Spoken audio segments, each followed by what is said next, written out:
Unidad 5. Biomecánica de las articulaciones y cadenas cinemáticas, las estructuras adaptadas funcionalmente al movimiento. Ya hemos mencionado que vamos a abordar el estudio biomecánico en función de todo un sistema y los subsistemas dentro del cuerpo humano van a ser las cadenas cinemáticas o cinéticas. La diferencia está dependiendo de lo que estemos estudiando. Si estamos estudiando el movimiento sin importar las fuerzas, vamos a estar analizando cadenas cinemáticas. Si estamos estudiando el conjunto de fuerzas internas y externas que actúan sobre esa cadena, entonces se van a denominar cadenas cinéticas. Para hacer un poco de historia y de antecedentes, encontramos por primera vez el concepto de cadena cinética en Reuleaux, que proviene de la ingeniería, fin del siglo XIX. Un poco más en el siglo XX, 1933, se menciona el concepto de cadena cinética aplicado a la rehabilitación en el Congreso Internacional de Ortopedia de ese año, lo hace Hans von Baer. Pero empezamos a notar un poco más de profundización de los conceptos a partir de Steinler en la segunda mitad del siglo XX, sobre todo en Kinesiology of the Human Body, un libro muy interesante que incluso está en la bibliografía. Steiner definió en aquel momento a las cadenas cinéticas como la combinación de varias articulaciones sucesivamente organizadas constituyendo una unidad motora compleja. Vemos los primeros dibujos de Reuleaux en la figura de la derecha y en la actualidad ya están aplicándose estos modelos cibernéticos y robóticos en prótesis y en ortesis. Para abordar el concepto un poco más actual, vamos a mencionar que las cadenas cinemáticas son la sucesión de unidades biomecánicas y eslabones óseos que se van a reunir para cumplir un objetivo o una función. Para el estudio de las cadenas cinemáticas vamos a tener que recordar también el sistema de referencia, es decir, los elementos de orientación desde el punto de vista anatómico. Los elementos de orientación interno son los planos convencionales que van a estar ubicados en la unidad biomecánica más proximal de toda esa cadena cinemática, y vamos a recordarlos como el plano sagital, el coronal o frontal y el transversal o horizontal. Los elementos de orientación externos pueden estar relacionados a objetos, suelo o puntos de referencia también en los ejes cartesianos tridimensionales. En este análisis tenemos que considerar la construcción anatómica, es decir, vamos a tener que hacer un repaso de las estructuras anatómicas de la región, de la unidad biomecánica y de los eslabones óseos, las características antropométricas del movimiento de esa persona, porque en la medida en que se modifica alguna de estas mediciones o dimensiones, va a estar generando un encadenamiento de movimiento muy diferente. Si estamos analizando las fuerzas, es decir, cadenas cinéticas, entonces tenemos que evaluar, como ya hemos visto en unidades anteriores, los momentos de fuerzas internos provocados por los mismos músculos o tensiones ligamentarias, faciales, o momentos de fuerza externa generados por objetos o maquinarias o la participación de otra persona. Cuando uno empieza a estudiar las cadenas cinemáticas, es decir, la cantidad de movimiento que puede generar cada relación de unidades biomecánicas y eslabones óseos, se van a estar sumando los grados de libertad de cada una de las unidades biomecánicas a lo largo de toda esa cadena cinemática. Por ejemplo, si nosotros empezamos una cadena cinemática de miembro superior en la unión con el tronco a través de la articulación externo-costoclavicular, es una articulación que, si bien es un encaje recíproco, va a tener 3 grados de libertad de movimiento. Una escápulo-torácica, una sinsarcosis, que también va a tener 3 grados de libertad de movimiento. La articulación acromio-clavicular, que si bien es plana, va a tener 3 direcciones de deslizamiento, y se le va a sumar en este sector bien proximal la glenohumeral o escapulohumeral, también triaxial por ser una enartrosis. Quiere decir que en el sector más proximal de la cadena cinemática de miembro superior ya tenemos 12 grados de libertad de movimiento. A esto se le pueden sumar los 2 grados de libertad de movimiento del codo, es decir, el codo propiamente dicho y las radiocubitales. Y para seguir el análisis hasta la muñeca solamente, vamos a ver que la articulación de la muñeca es una biaxial, por lo cual en todos los grados de libertad de movimiento de la cadena cinemática de miembro superior, desde que se une con el tronco hasta la muñeca en este análisis, habría que seguir sumándole todos los grados de libertad de las articulaciones más distales propias de la mano. Pero para simplificar un poco ahora el análisis, llegamos a 16 grados de libertad de movimiento, que nos está mostrando la gran adaptación a la movilidad, a la importancia de ubicar a la mano como el segmento motor distal en cualquier punto y posición del espacio. Hagamos el ejercicio de contar los grados de libertad de movimiento, pero en la cadena cinemática de miembro inferior. Se reúne con el tronco en la articulación sacroiliaca con un solo grado de libertad en una articulación sinovial por delante y una sínfisis en donde en el sector más anterior de la pelvis tiene solamente un poco de compresión y de distracción o diástasis. Quiere decir que en estos son imperceptibles. Empezamos después en la coxofemoral con 3 grados de libertad de movimiento. En la rodilla, en la posición propia de la especie de extensión, hay un solo grado de libertad de movimiento, pero vamos a poder sumarle la rotación cuando ésta se encuentra en flexión. Y si llegamos al tobillo, de la misma manera que analizamos en miembro superior la muñeca, vamos a llegar a sumarle un grado de libertad en la articulación troclear de la tibio peroneo astragalina. Cuando hacemos esta suma a nivel de la cadena cinemática de miembro inferior, estamos contando 6 grados de libertad de movimiento o 7 si estamos considerando la rotación de la rodilla.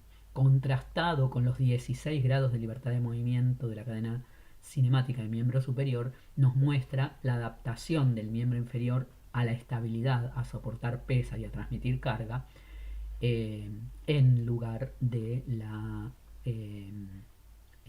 la movilidad.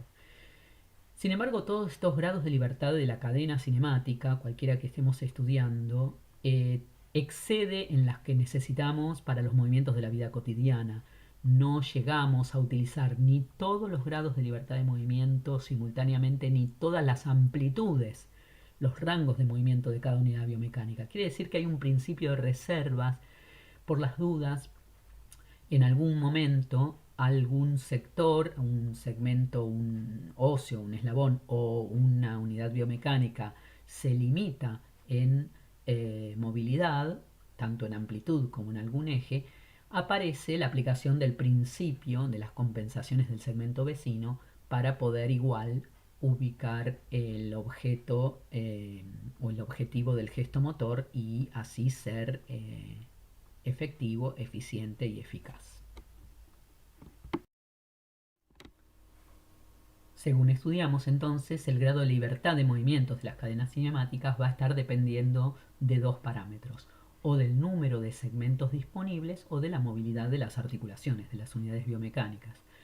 El número de segmentos disponible va a ser cuanto más segmentos tenga, es decir, eslabones óseos, contenga la cadena cinemática, mayor va a ser la cantidad de movimiento, la libertad de movimiento, y se van a ir sumando las velocidades angulares de cada uno.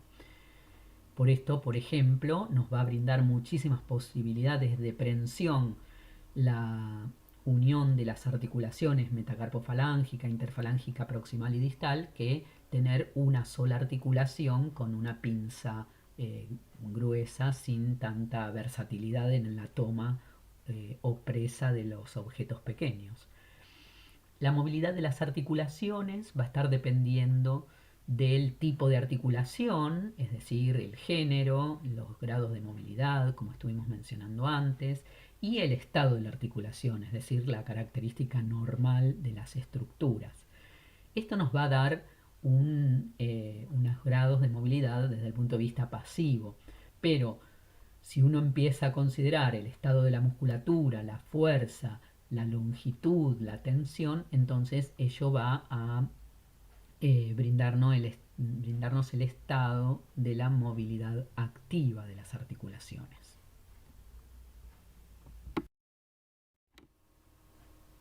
Los tipos de movimientos que vamos a encontrar en las cadenas cinemáticas lo vamos de nuevo a estudiar un poquito más adelante en esta clase como movimientos de las unidades biomecánicas, claramente.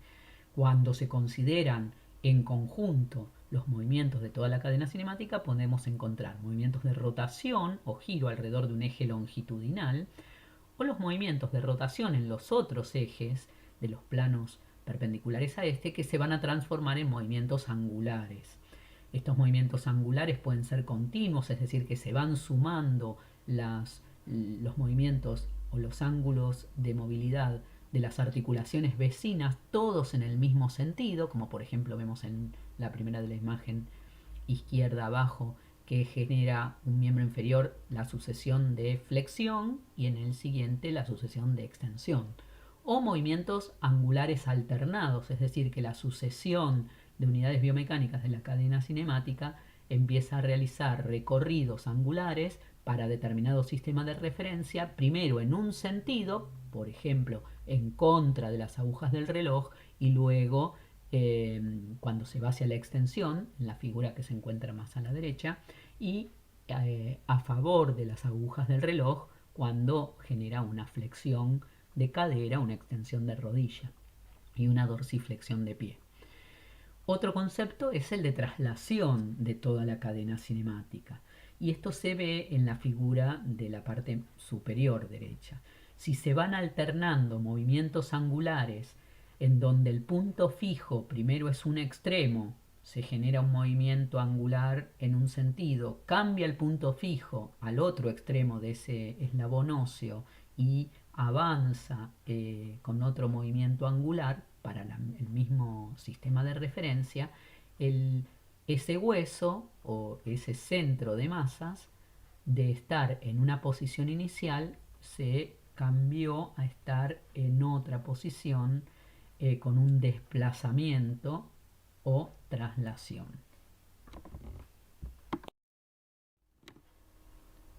Entramos ahora en un tema un poquito más controvertido, incluso más complejo, que es el análisis de los tipos de cadenas cinemáticas. La clasificación es relativamente simple, pero muchas veces se intenta clasificar a todo un gesto motor o todo un movimiento o toda una secuencia dentro de un solo tipo de cadenas. Y aquí es donde empieza el problema. Vamos a definir cada una. Las cadenas cinemáticas abiertas, propiamente dichas, son aquellas en donde el extremo distal no tiene que vencer ningún tipo de carga ni de fuerza, es decir, el extremo distal está libre. Cuando se le pone algún tipo de carga o peso que movilizar, sea leve o fuerte para esa carga, para esa persona, entonces entramos en el concepto de cadenas cinemáticas frenadas. Pero tanto la abierta propiamente dicha como las frenadas, el punto fijo de toda la cadena es bien proximal y el punto móvil es bien distal. Cuando definimos cadena cinemática cerrada, cambia el punto fijo en el extremo distal de esa cadena y la carga o el peso, la fuerza que tiene que vencer es contra una resistencia que no lo puede vencer, por lo cual el movimiento se traslada a todo el sector proximal de esa cadena. Cuando estamos analizando ejemplos aislados, es claro, por ejemplo, pensar en una cadena abierta propiamente dicha como el clásico parar el colectivo, saludar a una persona, porque el extremo distal del miembro superior no está venciendo ninguna resistencia. Como ven en la foto, un curl de cuádriceps, un ejercicio de fuerza de cuádriceps con una pesa a nivel del tobillo, en la flexo-extensión de rodilla, entraría dentro de las clasificaciones de cadenas frenadas. Y cuando hacemos una sentadilla para el miembro inferior, el punto fijo se encuentra en el apoyo plantar y el movimiento de todo el sector proximal de la cadena cinemática de miembros inferiores está mostrándonos una cadena cerrada. Ahora, ¿qué pasa si vemos el gráfico, la figura del ciclista? Podemos pensar en una clasificación que abarque a todo, que decir andar en bicicleta es alguno de estos tres tipos de cadenas. Claramente tenemos que considerar en el análisis los puntos que están mencionados un poco más abajo. Si uno habla de todo el sistema ciclista más bicicleta que está en apoyo contra el suelo, sí es una cadena, es todo un gesto, un sistema de cadena cerrada en donde el punto fijo está en los sectores de apoyo de la bicicleta para el plano vertical y no puede vencer la resistencia o la tercera ley de Newton que le opone el suelo. Pero si entramos en determinada cadena cinemática dentro del cuerpo del ciclista, vamos a encontrar diferentes clasificaciones. Por ejemplo, no es lo mismo el miembro superior derecho, que está relajado a un costado y que está en cadena abierta, a el pedaleo, que está venciendo la fuerza de fricción y el peso el propio peso del cuerpo y de la bicicleta, por lo cual es una cadena frenada, a veces fuertemente frenada, otras veces levemente frenada, pero sigue siendo el punto fijo proximal y el punto móvil distal. Y diferente es el miembro superior izquierdo que está apoyado y cerrado sobre el manubrio, generando una cadena cinemática cerrada. También podemos pensar en las fases de un movimiento. En una fase puede estar una cadena cinemática trabajando como abierta o frenada y en otra fase como cerrada, como podemos pensar en la marcha, ¿no es cierto?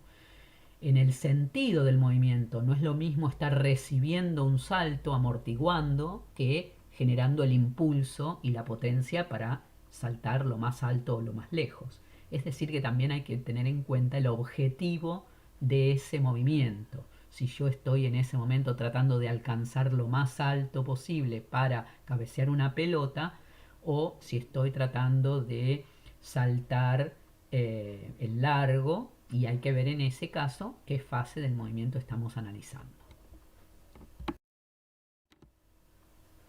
¿Cuáles son las características principales de cada uno de estos tipos de cadenas? Bueno, vamos a ver que las cadenas cinemáticas abiertas, como vemos, el saludar en este esquemita figurativo, o por ejemplo en la bailarina, tendríamos que discriminar el miembro inferior derecho o los miembros superiores. Sin embargo, el miembro inferior izquierdo se encuentra en cadena cerrada.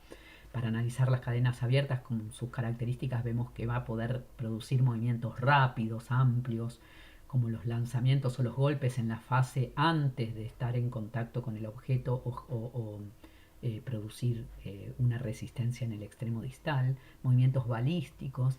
Tiene la característica de mejorar la movilidad y la elasticidad. Para eso, para estos objetivos se puede estar utilizando en rehabilitación, para entrenar la fuerza.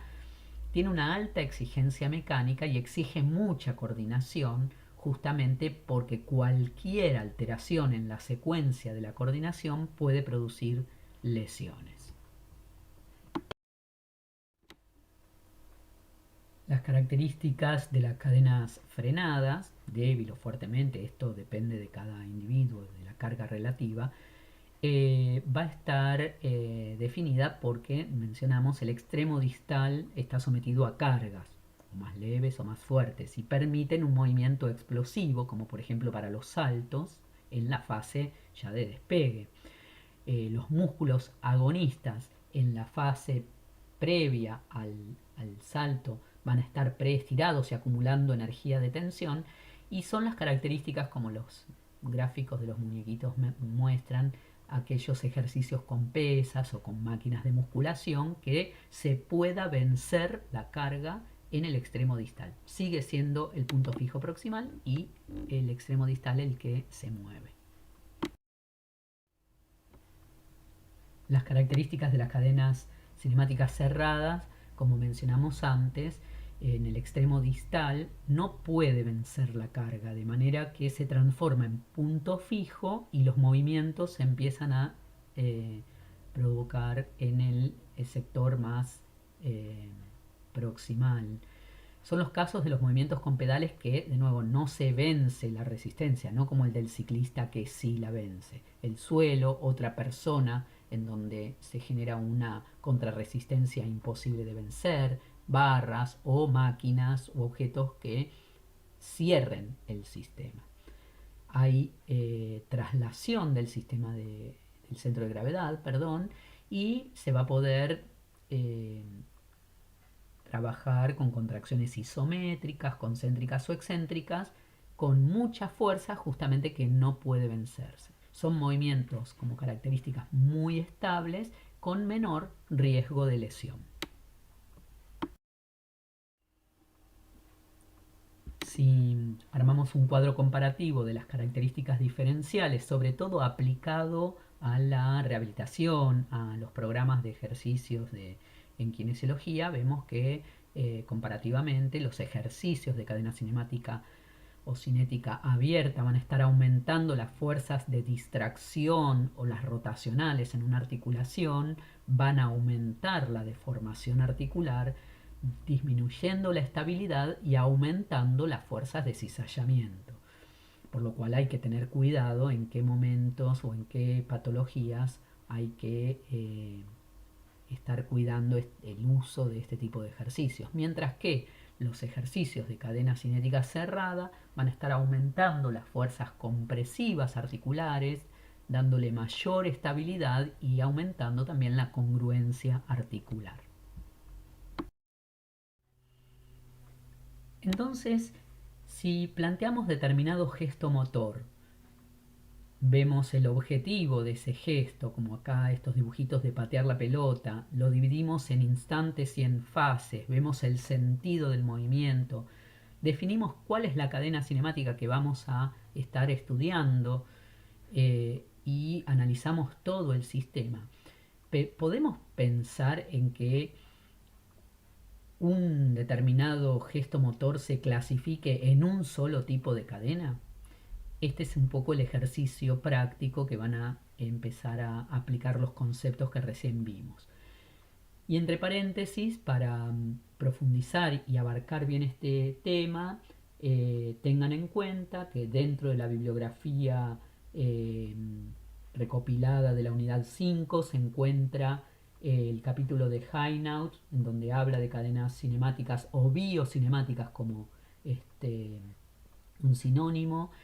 También está el de escaneo, la digitalización de algunas hojas del libro de Aguado Xodar, de eficacia deportiva, en una recopilación digitalizada aparte que la denominé Unidad 5 bis, que está también subida en la página. Está la digitalización de un artículo de Davis y Clark hablando de cadenas abiertas y cerradas en la rehabilitación y algunas hojas de los capítulos de Steinler, es decir, el mismo libro inicial, el original. Y para ampliar está también, y más actualizado, está el artículo de la bibliografía complementaria que es de Carandícar y Ortiz Vargas de 2011. Con esto está muy completo el análisis de cadenas cinéticas o cinemáticas. Repasemos un poco desde la unidad 1 cómo habíamos planteado el estudio de la biomecánica del sistema locomotor. Vamos a tener el análisis de los gestos motores. Recuerden que los gestos es más que solo un movimiento, es la sucesión coordinada de un conjunto de movimientos que lo vamos a poder dividir en instantes o fases, que vamos a tener que definir a todo el sistema, es decir, cuerpo, objetos, el medio y todos los elementos que van a estar interviniendo dentro de ese sistema, y vamos a poder estar estudiando subsistemas que son las cadenas cinemáticas o cinéticas, dependiendo de qué parte de la mecánica es la que vamos a estar aplicando. Lo hemos mencionado en el inicio de la clase. Cinemática si estudia el movimiento sin importar las fuerzas, cinética si estamos estudiando las fuerzas. Cadenas cinemáticas, entonces, las hemos definido como la sucesión de unidades biomecánicas y eslabones óseos que van a estar encadenándose para cumplir un objetivo o una finalidad. La biomecánica, la relación estructura-función, la adaptación funcional de los huesos, constituyendo los eslabones óseos, ya lo estudiamos en las unidades anteriores. Ahora vamos a entrar en el estudio de la biomecánica de las unidades biomecánicas. Y para esto vamos a empezar a también definirlas. Recordemos que el concepto de unidad biomecánica es un poco más abarcativo que el de articulación solamente, desde el punto de vista anatómico, como la describimos con todas sus estructuras.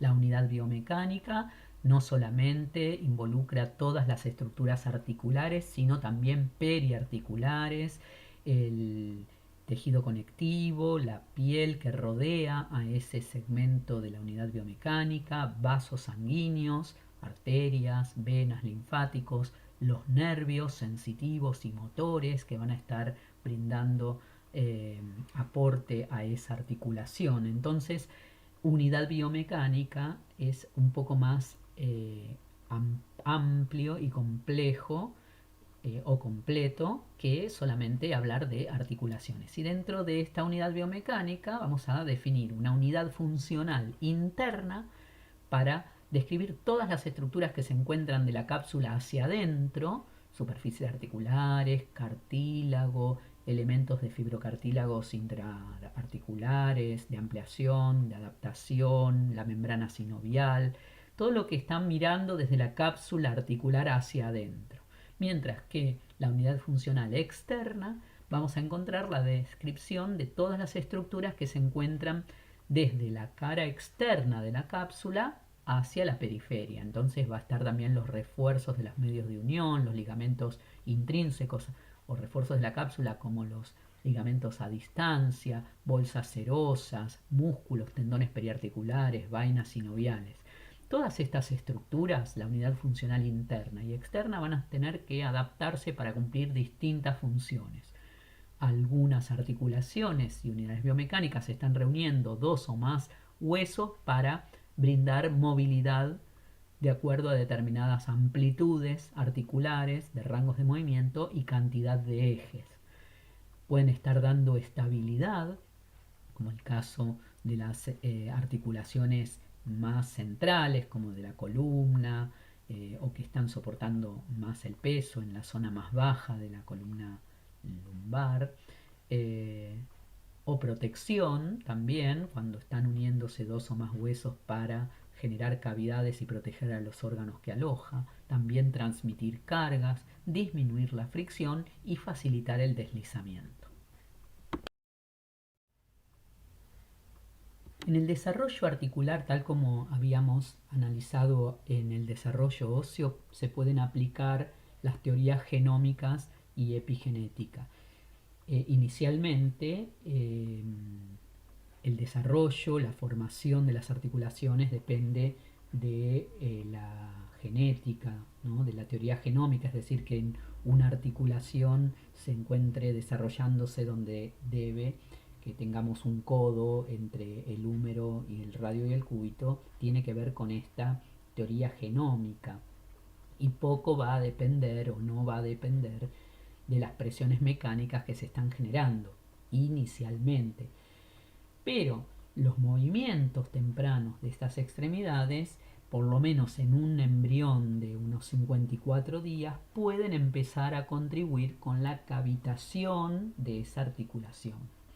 El desarrollo de las articulaciones va a estar diferenciándose de acuerdo al tipo articular, ¿no es cierto? El que tiene que estar en cada una de los extremos óseos. En aquellas articulaciones más fibrosas, el mesénquima, que se encuentra entre los dos huesos que quiere unir, se va a estar diferenciando en un tejido conectivo denso para constituir, por ejemplo, la sinfibrosis, que son las suturas craneales. En las articulaciones sin condrosis, ese mesénquima que se encuentra entre ambos huesos se va a estar diferenciando de un cartílago hialino, un fibrocartílago, como puede ser, por ejemplo, las anfiartrosis o la sínfisis. Eh, y el cartílago hialino va a ser el que está cubriendo toda la superficie articular. En cambio, las articulaciones de tipo sinovial o las de artrosis, se va a estar ese mesénquima diferenciando en tres capas. Los dos extremos que se contactan van a estar formando o constituyendo el futuro cartílago articular, y en el sector central se va a estar conformando una cavidad. Esa cavidad sinovial es la que se va a estar transformando en membrana sinovial, cápsula y las otras estructuras como meniscos, tendones o ligamentos. La mayoría de las articulaciones se completa en el inicio del periodo fetal. Sin embargo, hay algunas excepciones, como por ejemplo la articulación sacroilíaca o las pequeñas articulaciones de la mano, que lo hacen en pleno periodo fetal. Cuando vemos el interior de la cavidad articular, de la membrana sinovial, al principio se puede encontrar el líquido sinovial antes del nacimiento como si fuera más pegajoso, más viscoso. Ese líquido es el que ya vamos a estudiar en la unidad que viene, va a ser el principal nutriente del cartílago articular, porque estos no están vascularizados justamente. Con lo cual, compresiones y descompresiones que se alternan sobre el cartílago, con los pequeños movimientos que se producen en el movimiento fetal, va a estar generando una acción de bombeo que va a estar intercambiando los nutrientes y los productos de desecho entre la matriz cartilaginosa y ese líquido sinovial. En muchos casos, entre medio, en muchos casos articulares, el sector del tejido mesenquimatoso queda como un rudimento y va a estar desapareciendo, mientras que en otros queda un fibrocartílago intraarticular constituyendo, por ejemplo, un disco, como el caso de la articulación temporomandibular, o la esternocostoclavicular, o la acromioclavicular, o también con formación de media luna, como por ejemplo los meniscos. Los mismos músculos que van a estar moviendo a estas articulaciones en el periodo fetal van a estar generando contracciones que favorecen la nutrición del cartílago, y se puede notar que muchas veces los casos de parálisis de estadios tempranos del desarrollo van a estar generando una pérdida de la cavidad articular y causando una fusión de las superficies, alterando de manera congénita ese desarrollo de la articulación normal. Un punto importante en la epigenética justamente son las presiones modelantes. Durante el periodo fetal los movimientos van a estar modelando esa cavidad y la normalidad de la articulación, junto con el desarrollo de ligamentos, de músculos, de los tendones periarticulares. También las fibras nerviosas van a estar entrando en la articulación en este periodo fetal y van a estar inervando tanto los músculos periarticulares responsables de movilizar esa articulación, como también la inervación sensitiva que brinda la sensibilidad propioceptiva de esa articulación.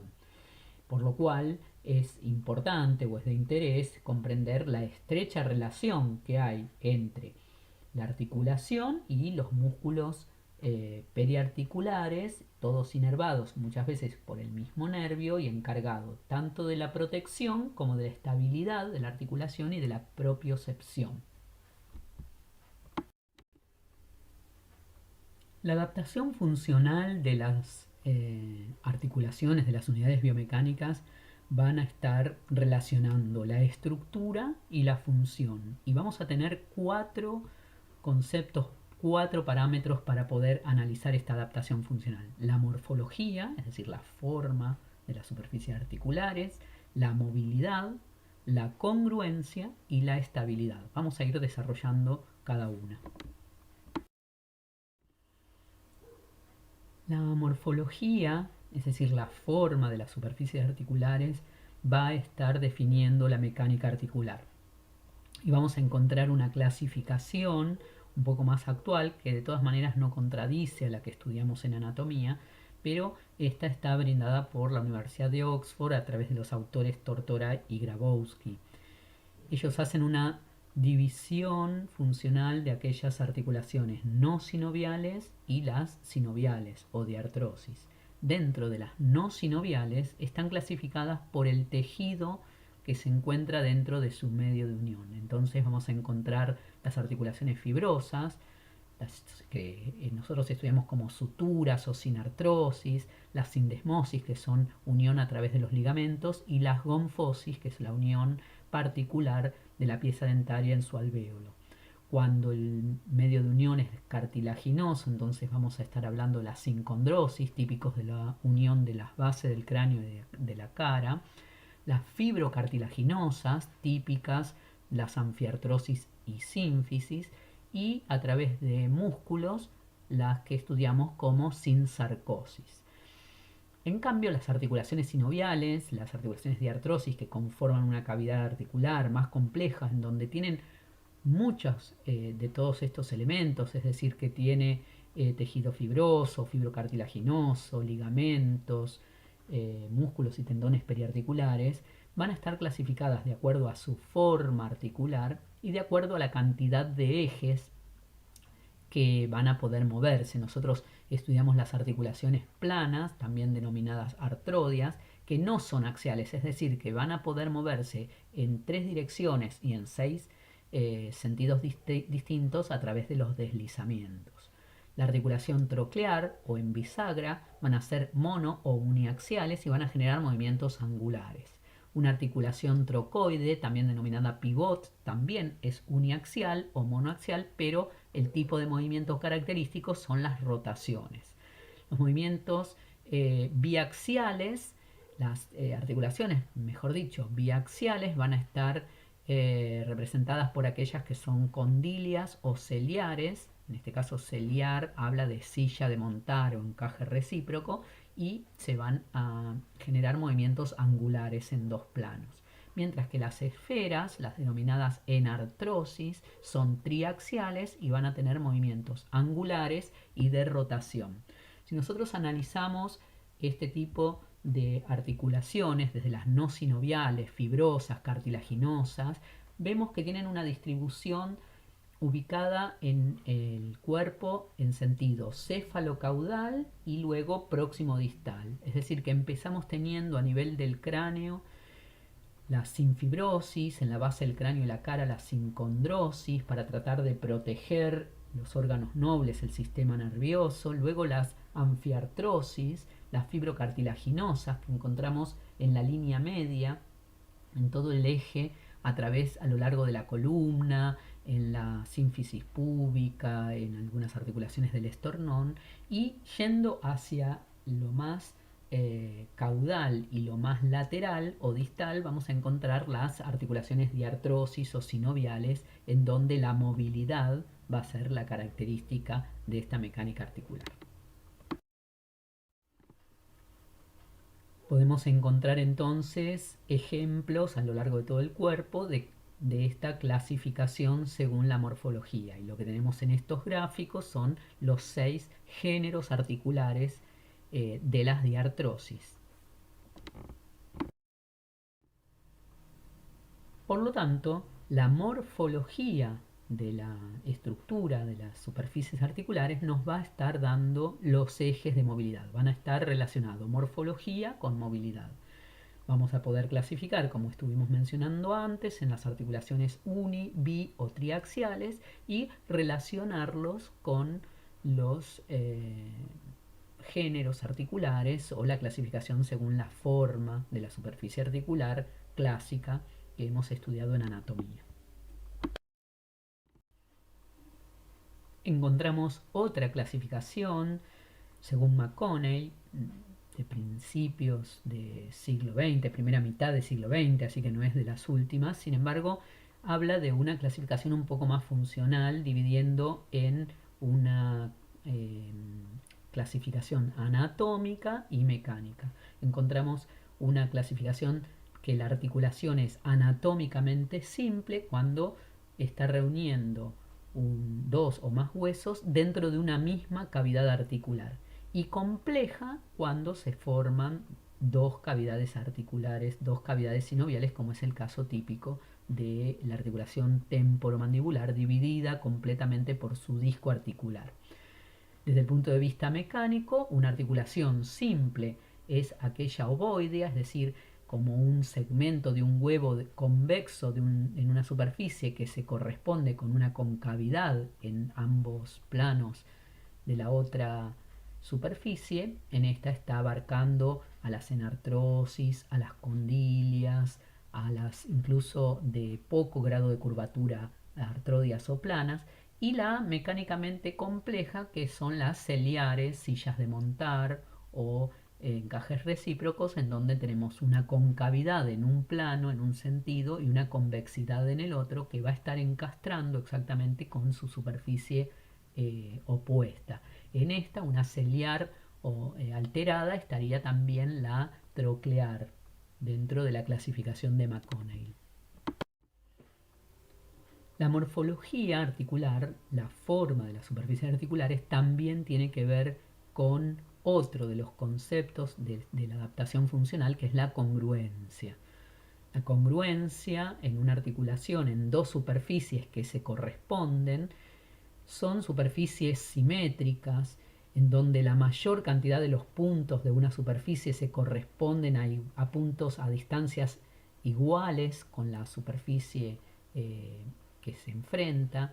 Cuando se produce el movimiento, el eje no cambia, no hay desplazamientos, solamente hay giros, y las tensiones capsulares, cada vez que se produce el movimiento, también se hacen simétricas. En cambio, una articulación incongruente van a tener pocos puntos de contacto y de correspondencia de una superficie con la otra que se enfrenta, de superficies muy asimétricas, a veces una muy convexa con otra de poco grado de curvatura, de poca puntos equidistantes, no se encuentra el eje en el centro, sino que cuando se produce el movimiento de rotación y de deslizamiento va a ir trasladándose ese eje, y cuando se tensa la cápsula va a estar teniendo tensiones asimétricas, se tensa en un sector, se relaja en el otro, y el movimiento va a ser de mayor amplitud que aquellos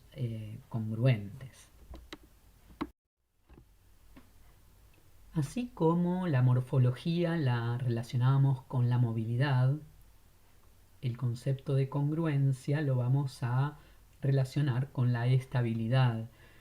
La estabilidad, en términos generales, está hablando de mantener la congruencia articular en cualquiera de los planos y cualquiera sean las fuerzas que van a estar atravesando esa articulación como consecuencia de su función normal. Ahora, encontramos dos tipos de estabilidad, desde el punto de vista anatómico y desde el punto de vista biomecánico. Se dice que la estabilidad es, desde el punto de vista anatómico, cuando la articulación tiene la capacidad de autobloquearse gracias a sus elementos intrínsecos, es decir, que la propia forma de las superficies articulares y las estructuras intrínsecas como el fibrocartílago, la cápsula y los ligamentos, con esa tensión cápsulo-ligamentaria y bloqueo o autobloqueo de las superficies articulares, produce máxima congruencia y mejor estabilidad. En cambio, se menciona que la estabilidad es, desde el punto de vista biomecánico, cuando una articulación tiene la capacidad de soportar cargas fisiológicas sin que pierda las relaciones normales, la alineación normal de sus superficies, pero gracias tanto a sus estructuras articulares intrínsecas como periarticulares. Quiere decir que para mantener esa estabilidad se requiere gasto de energía, de contracción o cocontracción de músculos agonistas y antagonistas, por lo cual es diferente que la estabilidad propia de una articulación por sus estructuras anatómicas que se va a dar sin gasto de energía. El estudio de las articulaciones, de la cinemática de las articulaciones, se va a poder dividir en osteocinemática y artrocinemática. La osteocinemática es el estudio del movimiento de los huesos en el espacio. En cambio, la artrocinemática es el estudio de los movimientos intrínsecos, íntimos o movimientos relativos dentro de la articulación, relativo entre las mismas superficies articulares. Cuando estudiamos la osteocinemática y desglosamos este término, sabemos que la cinemática entonces estudia el movimiento sin importar las causas, y la osteocinemática va a estar estudiando el desplazamiento de los huesos en el espacio. Y es por eso que vamos a tener diferentes tipos de movimientos para analizar desde la osteocinemática. Por un lado, los giros o rotaciones, en donde el hueso va a generar un movimiento alrededor de su eje vertical o longitudinal, o movimientos de balanceo, que son los movimientos angulares. Pero también vamos a poder encontrar movimientos osteocinemáticos de traslación, en donde va a estar cambiando el punto del centro de masas del cuerpo en su totalidad, o de una región que puede ser por ejemplo la pelvis o el tórax, o de un hueso, como por ejemplo si pensamos en el omóplato. El centro de masas va a estar generando una traslación, un cambio de posición con una trayectoria lineal o curva desde la posición inicial hasta la posición final. Una traslación del centro de gravedad de todo el cuerpo se realizaría en la marcha, por ejemplo, cualquiera de los tipos de locomoción, desplazamiento. El de una región sería cuando la pelvis, por ejemplo, se produce una traslación lateral de un punto hacia el otro con una trayectoria lineal, y de un hueso, por ejemplo, en el omóplato, cuando hay un deslizamiento del omóplato en sentido del ascenso y del descenso de este hueso en su posición en relación con la columna. Cuando observamos entonces estos tipos de movimientos, el de rotación o giro, vemos que el eje longitudinal de ese hueso y el punto de contacto con la otra superficie queda perpendicular a la superficie que se enfrenta, además de que el movimiento se hace en ese eje longitudinal. En cambio, el movimiento de balanceo, vamos a encontrar diferentes tipos de balanceo, son movimientos angulares en donde el eje no va a quedar, el eje de ese hueso no va a quedar perpendicular a la superficie que se enfrenta. Cuando observamos entonces estos movimientos, el giro o rotación alrededor de un eje vertical o longitudinal va a estar generando un movimiento en el plano transversal u horizontal.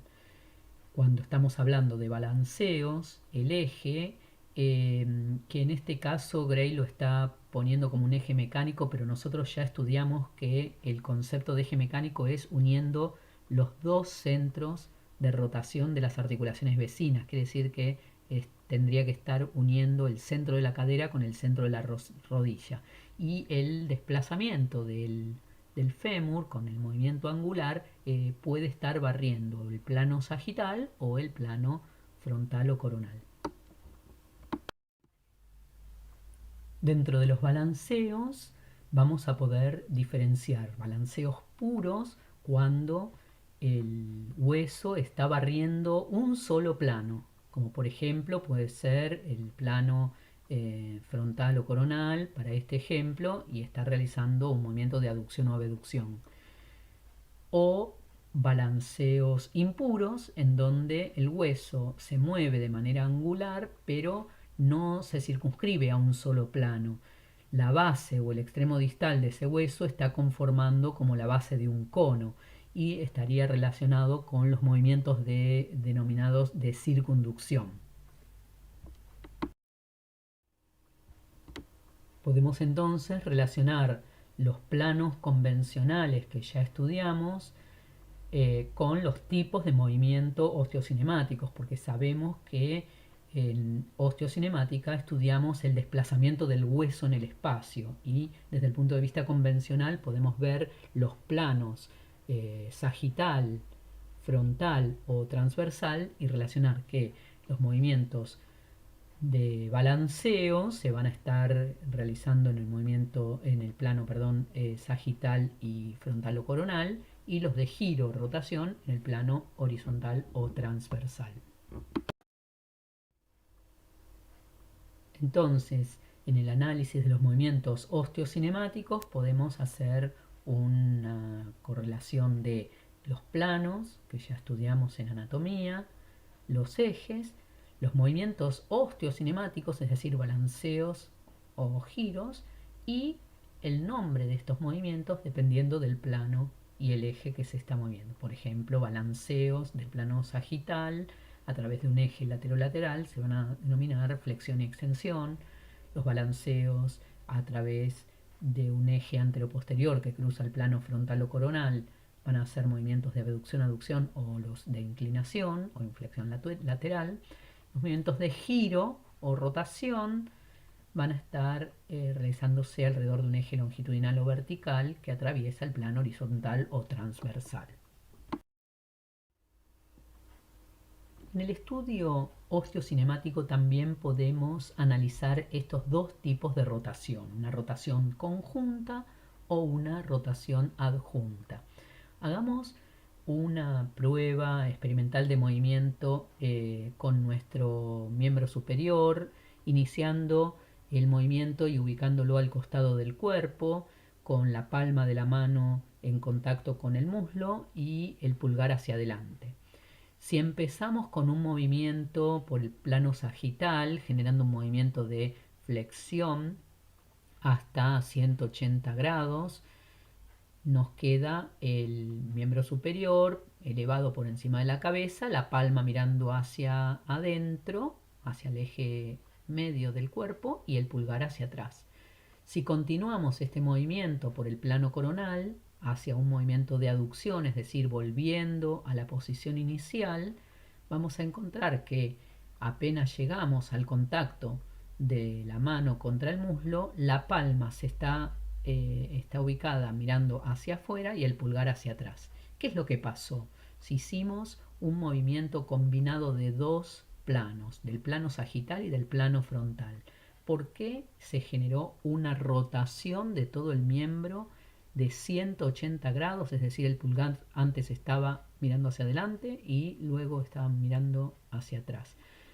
Porque se produjo un tipo de rotación inevitable, automática, sin gasto de energía, denominada rotación conjunta. Las rotaciones conjuntas se pueden definir en aquellas articulaciones que son eh, posibles movimientos sucesivos de dos planos diferentes, como el que hicimos, primero el sagital, después el frontal, o puede ser en el orden indistinto, en donde dos movimientos de planos sucesivos van a estar generando un tercer movimiento de giro o rotación involuntaria. Esta rotación automática, involuntaria y sin gasto de energía está causada por las influencias de las tensiones ligamentarias y de las formas de las superficies articulares. Si nosotros quisiéramos continuar el movimiento hacia el movimiento de flexión, vamos a encontrar que la articulación glenumeral ya no puede continuar elevando el brazo, con lo cual recién va a poder volver a su posición inicial con el pulgar hacia adelante con una rotación adjunta, voluntaria, activa y generada por una acción muscular alrededor de ese eje longitudinal. Si estamos estudiando la osteocinemática, es decir, observando el movimiento de los huesos en el espacio, entonces lo vamos a poder medir.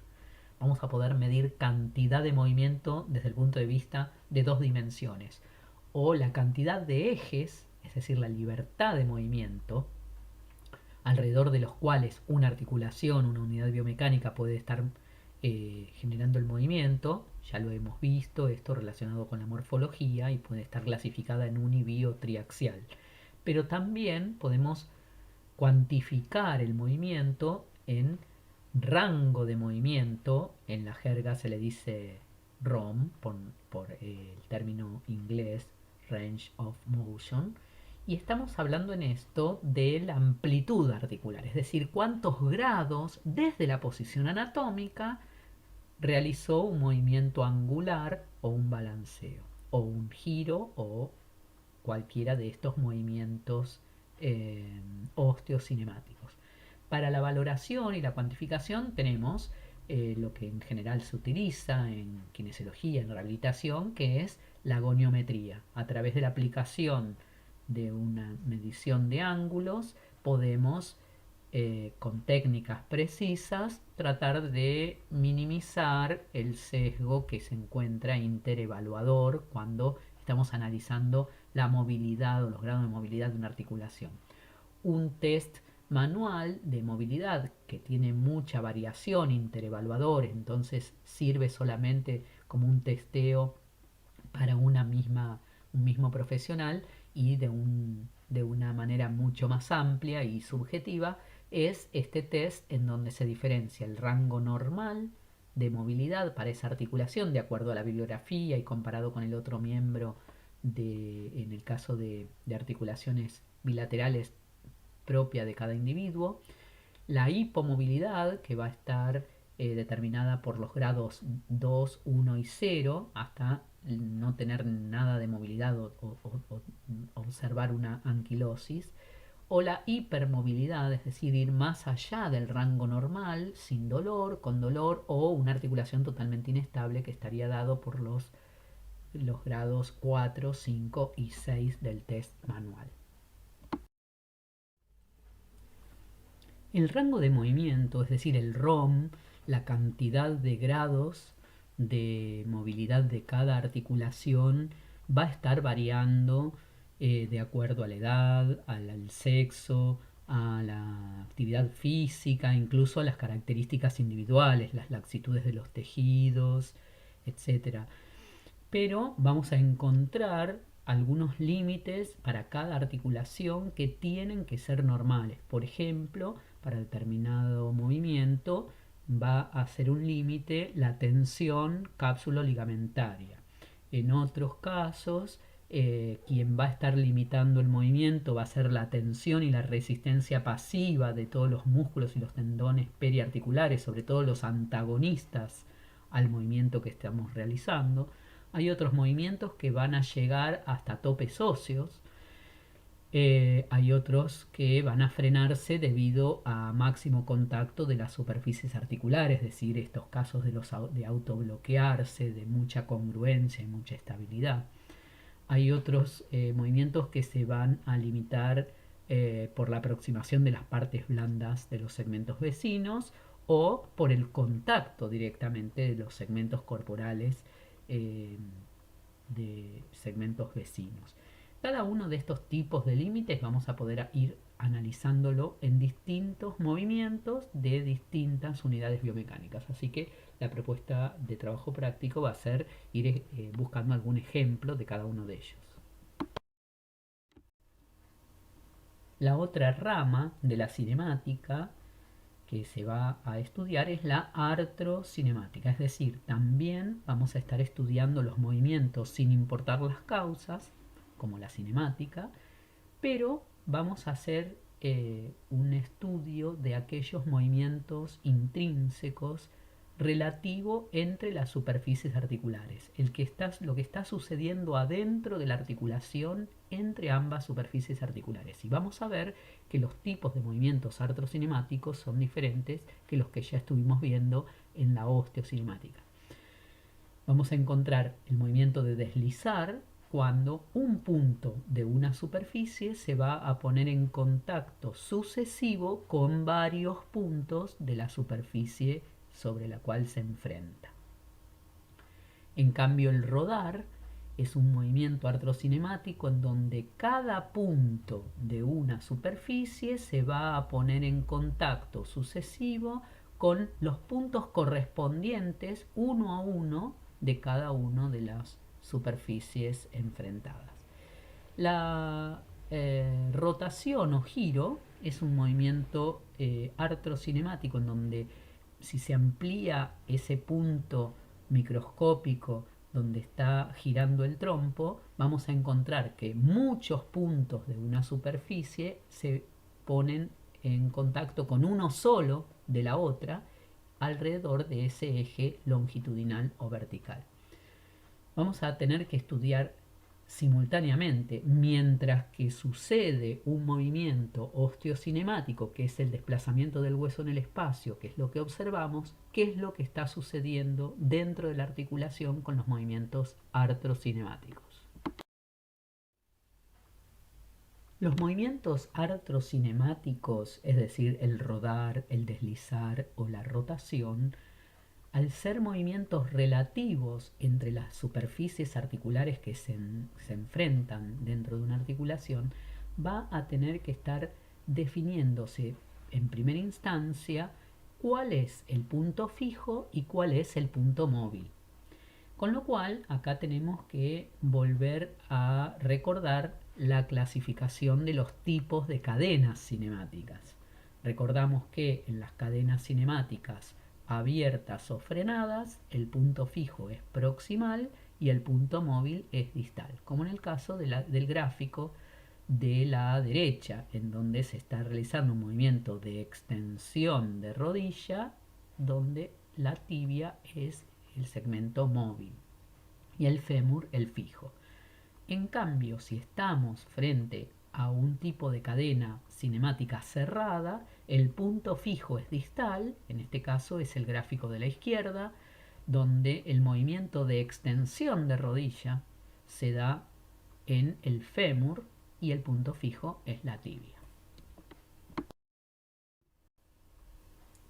¿Por qué es importante definir en primera instancia cuál es el punto fijo y el punto móvil? Es decir, primero analizar qué tipo de cadena es, luego definir cuál es el segmento que se encuentra fijo y cuál es el móvil, porque para poder deducir cómo se están produciendo los movimientos artrocinemáticos, estos íntimos o intrínsecos de la articulación que no los podemos ver como movimientos en el espacio, vamos a tener que estar aplicando las reglas del movimiento artrocinemático, para lo cual hay que primero mencionar cuál es la superficie fija, si es cóncava o convexa, y cuál es la superficie móvil, si es cóncavo o convexa. Si estamos en el primer ejemplo, en una articulación denominada convexo-cóncava o convexa-cóncava, es que el punto fijo tiene una superficie convexa y el punto móvil una cavidad o una concavidad. Entonces, dentro de estos tipos de regla convexo-cóncava, la superficie cóncava va a estar realizando un movimiento de rodar y deslizar en el mismo sentido que el movimiento del segmento óseo móvil, el que nosotros estamos observando, que el movimiento osteocinemático. Por ejemplo, en la primera de las imágenes vemos que hay un rodar deslizar hacia la derecha porque el eje del movimiento osteocinemático está yendo hacia, en un movimiento de balanceo, hacia la derecha. En el gráfico inferior vamos a encontrar la regla en donde el punto fijo lo está determinando una superficie cóncava y el punto móvil lo está realizando una superficie convexa. Entonces, en las reglas cóncavo-convexas, el movimiento de rodar y deslizar se da diferente. Va a estar rodando en el mismo sentido que el movimiento osteocinemático, el que estamos observando, pero va a deslizar en sentido contrario. La regla cóncava convexa entonces rueda en el mismo sentido que el movimiento osteocinemático, pero desliza en sentido contrario. Cuando vemos el movimiento de giro o de rotación, en este no va a haber diferencia. giro o rotación osteocinemático se va a acompañar con un giro o rotación artrocinemático, independientemente si es una articulación convexo-cóncava, como el primer ejemplo, o cóncavo-convexa, como en el segundo. Entonces el análisis cinemático va a estar comprendiendo varias miradas, va a estar comprendiendo la mirada osteocinemática, es decir, el movimiento del hueso del segmento móvil en el espacio, va a estar comprendiendo la artrocinemática, es decir, lo intrínseco del movimiento relativo entre las superficies articulares, y vamos a introducir un concepto que vamos a desarrollar en la unidad que viene, que son las deformaciones y el comportamiento del cartílago ante el movimiento intrínseco artrocinemático de rodar o de deslizar. El rodado va a generar compresiones sobre las distintas capas del cartílago articular, mientras que el deslizamiento va a estar produciendo una deformación de corte o de cizallamiento con cambios angulares en las fibras que constituyen estas capas de cartílago. Pero lo vamos a desarrollar un poco más en la unidad 6. ¿Para qué nos sirven todos estos conceptos? Y un poco aplicado también a la evaluación de la movilidad articular. No siempre los límites son los extrínsecos que estuvimos analizando en la osteocinemática. A veces el problema está en estos movimientos intrínsecos de rodar y deslizar. Aquellas articulaciones, unidades biomecánicas muy incongruentes van a tener posibilidad de rodar, van a tener espacio para hacer un rodado dentro de las superficies articulares, mientras que aquellas que son muy congruentes, muchos puntos de contacto se ponen en correspondencia con los que se enfrentan, va a haber más deslizamiento. Claramente las superficies articulares y las articulaciones de todo el cuerpo no son totalmente incongruentes, totalmente congruentes. En general se da un análisis mixto donde cuanto más convexidad tenga una superficie, mayor va a ser el rodado, y cuanto mayor es la concavidad, mayor va a ser el deslizamiento. Pero siempre va a haber un porcentaje un poco más de rodado o un poco más de deslizamiento, y van a estar ambas presentes en los movimientos artrocinemáticos. Así como en osteocinemática podíamos ver el desplazamiento del hueso en el espacio y medirlo por cantidad de movimiento, con grados o por ejes de libertad de movimiento, en la artrocinemática va a ser un análisis cualitativo, va a ser calidad de movimiento.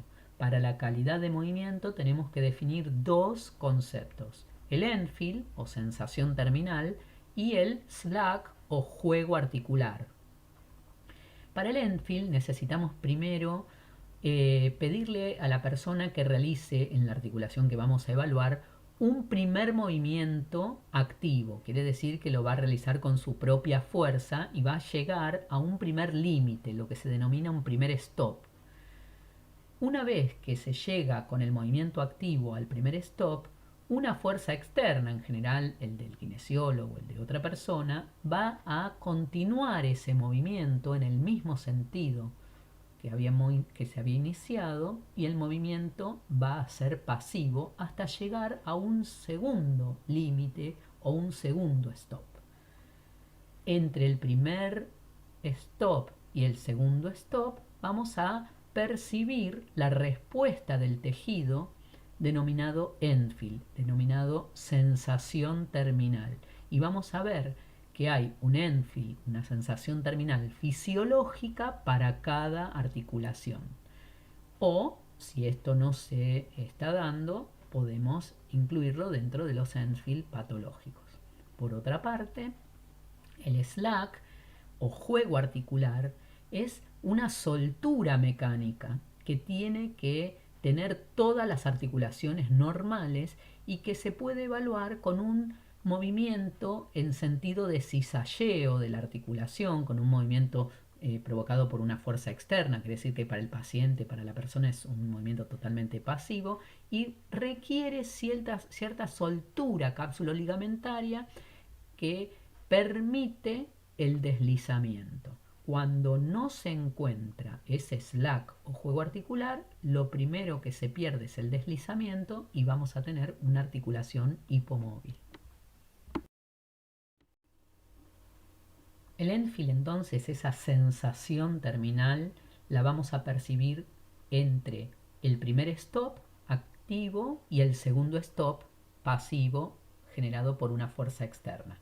Y aquellas articulaciones, unidades biomecánicas, en donde se perciba un Enfield elástico, blando, va a estar relacionado con el tope o choque de masas musculares que primero ante la acción muscular activa contactan porque están con más contracción y cuando se relajan y se genera el segundo stop con un movimiento pasivo, esa sensación elástica de compresión vuelve a su posición anterior cuando se retira la fuerza. Por eso se lo denomina Enfield elástico. En otros casos, cuando ese Enfield es un poquito más firme, plástico, nos está indicando que el tope es más ligamentario, con una tensión que va aumentando en el transcurso del rango articular y puede también relacionarse con retracciones o acortamientos tendinosos o faciales. Y por último, el Enfield duro es el que se da por un tope óseo, es decir, que entre el primero y el segundo stop hay muy pequeño rango y uno encuentra esa resistencia infranqueable que se la da el choque de alguna de las estructuras articulares o periarticulares. Para estudiar la cinemática articular tenemos que tener algunas convenciones como por ejemplo la posición cero, que se toma como 0 grado en cada una de las unidades biomecánicas. La convención es tomar como posición cero a la posición anatómica, neutra. Entonces es la posición de pie de la persona, con los pies juntos, con los brazos a los costados del cuerpo, las palmas de la mano hacia adelante, el pulgar hacia afuera, la vista al frente. Cada una de las articulaciones desde ese punto cero va a poder medirse en grados de acuerdo a los movimientos según los planos y de acuerdo al sistema de referencia. Pero también tenemos otro tipo de posiciones que son más de análisis funcional, que es lo que nos está mostrando las características articulares. Por un lado tenemos las posiciones de reposo, denominada loose back position. La característica de la posición de reposo es aquella en donde las estructuras articulares tienen máxima relajación cápsulo-ligamentosa, puede albergar el mayor volumen interno del líquido sinovial, las superficies articulares se encuentran con el menor contacto posible y hay mayor juego articular. Esta posición de reposo es la que las personas adoptan intuitivamente y espontáneamente frente a un traumatismo, una inflamación o un dolor. La articulación en posición de reposo entonces no se encuentra tensa, cargada ni sobrecargada con fuerzas externas. En cambio, la posición de bloqueo, denominada close back position, es aquella en donde se encuentra máxima tensión cápsulo-ligamentaria, la articulación está como exprimida, es decir, tienen menor volumen interno de líquido sinovial con un máximo contacto de superficies articulares, casi sin permitir el juego articular o el slack y con mínimo deslizamiento. En el bloqueo, todas las estructuras ya están absorbiendo la máxima energía que pueden y pueden estar llegando a la máxima carga. Un poco más de fuerza que se aplique en una posición de bloqueo puede lesionar alguna o más de una de las estructuras articulares. Para terminar este análisis, se brinda un cuadro que lo vamos a ir desarrollando a lo largo de todo el año, cada vez que lleguemos a una de estos grandes núcleos articulares, de grandes unidades biomecánicas, vamos a estar estudiándolos en detalle, pero ahora podemos ver cuáles son las posiciones de bloqueo o close back y las de reposo o de loose back para los grandes núcleos articulares de hombro, codo, muñeca, cadera, rodilla y tobillo, las torsianas y las de la columna vertebral.